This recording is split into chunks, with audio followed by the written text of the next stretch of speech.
नमस्कार। आज हम एजुकेशन की दुनिया में हुई एक ऐसी क्रांति के बारे में बात करने वाले हैं जिसने बच्चों को देखने और सिखाने का तरीका हमेशा के लिए बदल दिया।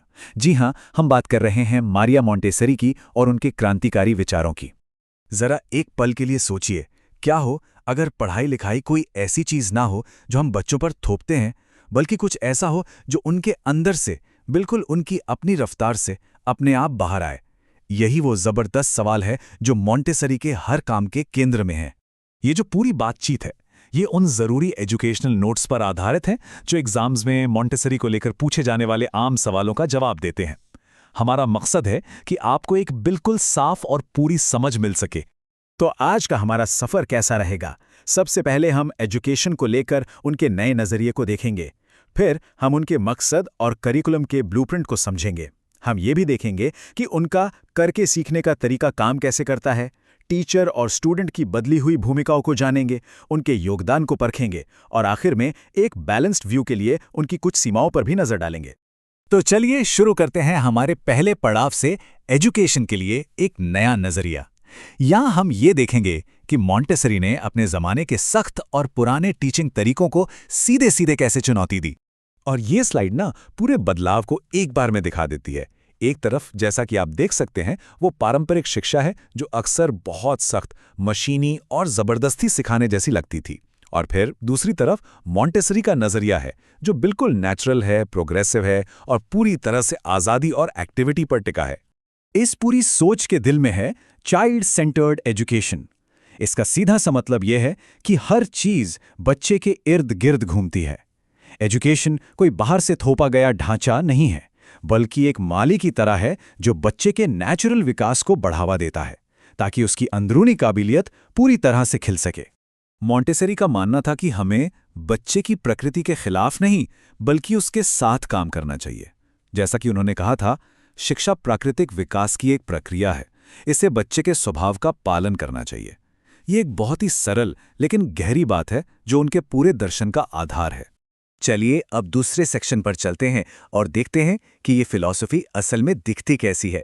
बात करते हैं उनके मकसद और करिकुलम की, जो बच्चे के संपूर्ण विकास के लिए डिजाइन किए गए थे। तो आखिर मोंटेसरी एजुकेशन के लक्ष्य क्या थे?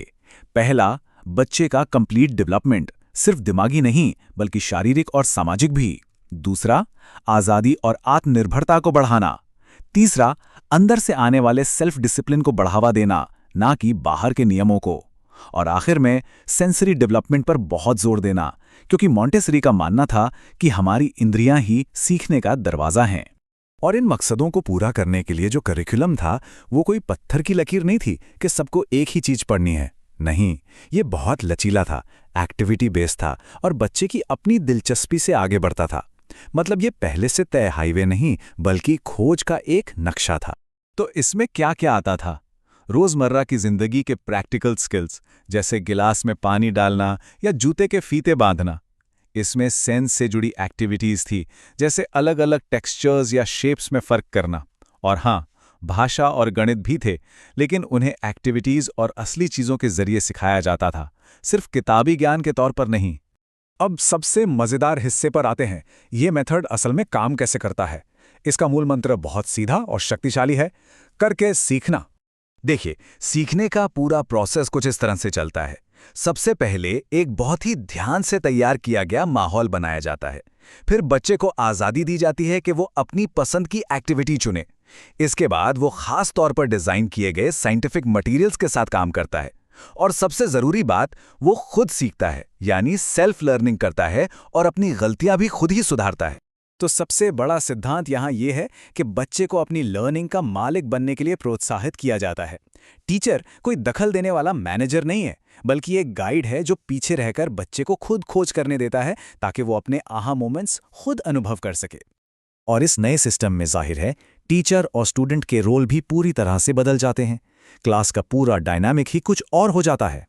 इस स्लाइड को देखिए, ये फर्क बिल्कुल साफ कर देती है। एक तरफ है पारंपरिक टीचर जो क्लास का बॉस होता है, ज्ञान देने वाला, लेकिन दूसरी तरफ है मोंटेसरी टीचर जो एक गाइड है, एक ऑब्जर्वर है, जो सीखने की प्रक्रिया को आसान बनाता है। वो ज्ञान थोपते नहीं हैं, बल्कि सीखने के सफर में मदद करते हैं। और स्टूडेंट का क्या? अब वो कोई खाली बर्तन नहीं है जिसमें बस ज्ञान भरा जा रहा हो। वो तो एजुकेशन का सेंटर है। वो एक एक्टिव लर्नर है जो अपनी एक्टिविटीज खुद चुनता है। और सबसे बड़ी बात, वो किसी इनाम या सजा से नहीं, बल्कि आज़ादी के जरिए अपने आप सेल्फ डिसिप्लिन सीखता है। तो अब तक हमने समझा कि ये सिस्टम क्या है। अब बात करते हैं इसके असर की, इसके मूल्यांकन की, मोंटेसरी की विरासत और शिक्षा में उनका क्या योगदान रहा। उनका असर जबरदस्त था।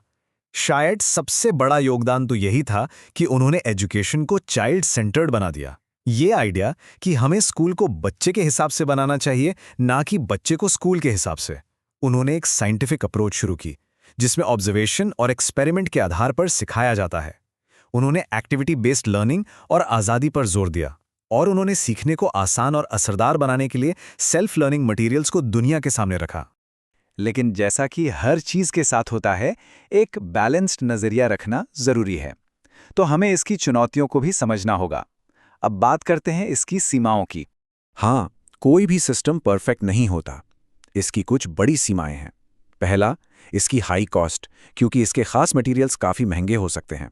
दूसरा, ये तरीका ज़्यादातर छोटे बच्चों के लिए सबसे अच्छा माना जाता है।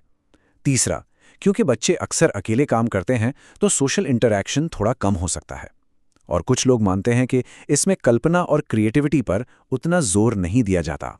तो ये स्लाइड एक तरह से पूरी कहानी को एक जगह समेट देती है, फायदे और नुकसान दोनों। एक तरफ child centred approach, scientific base और आज़ादी जैसे ज़बरदस्त फायदे हैं, तो वहीं दूसरी तरफ लागत, बड़ी क्लासों में मुश्किल और सोशल इंटरैक्शन में कमी जैसी चुनौतियां भी हैं। तो आखिर में हम क्या कह सकते हैं?